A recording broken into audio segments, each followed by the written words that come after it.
Mr. Coad, following the recent publication of 2 studies about Canada's electricity infrastructure, the Conference Board of Canada mentioned the importance of this economical sector in the Canadian economy. Could you describe how important this industry is for all of Canada?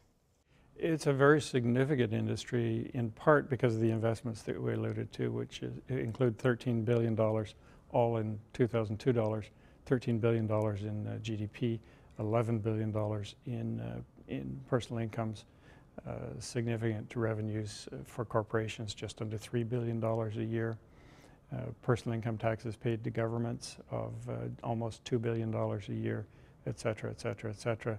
Almost 160,000 jobs created. Those impacts are all very important. In addition to those, there is, of course, the benefit of having low-cost electric power available both to households and to industry, which significantly contributes to the competitiveness of our economy in the world.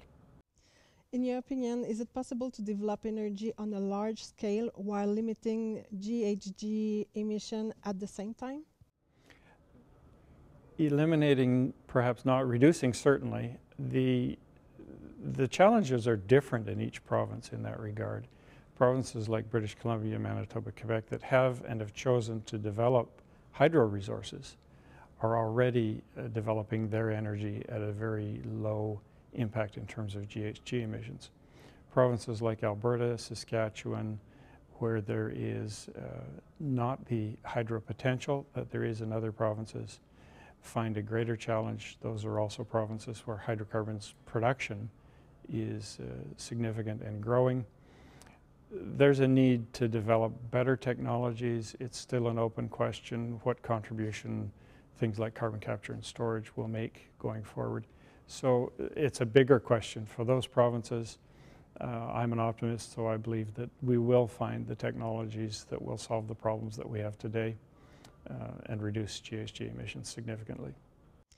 In your opinion, when all investment projects in electricity infrastructures in Canada will be realized, what will be the biggest change in the consumption habits of Canadians? Well, I think the biggest change that is required isn't necessarily related to the investments directly.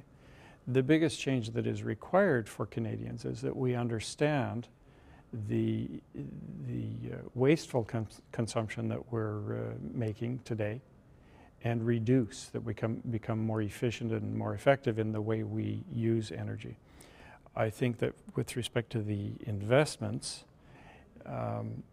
they stop short of detailing all of the investment that will be required to make the grid more dynamic, more able to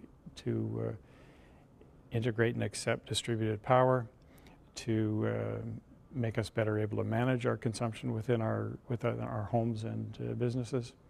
So I don't think that our studies have pointed to investments that will solve all of those problems. I think they've pointed to investments that will keep the lights on and the businesses going and make some progress toward changing our consumption patterns. But there will still be work left to be done 20 years from now. Thank you, Mr. Coad. My pleasure.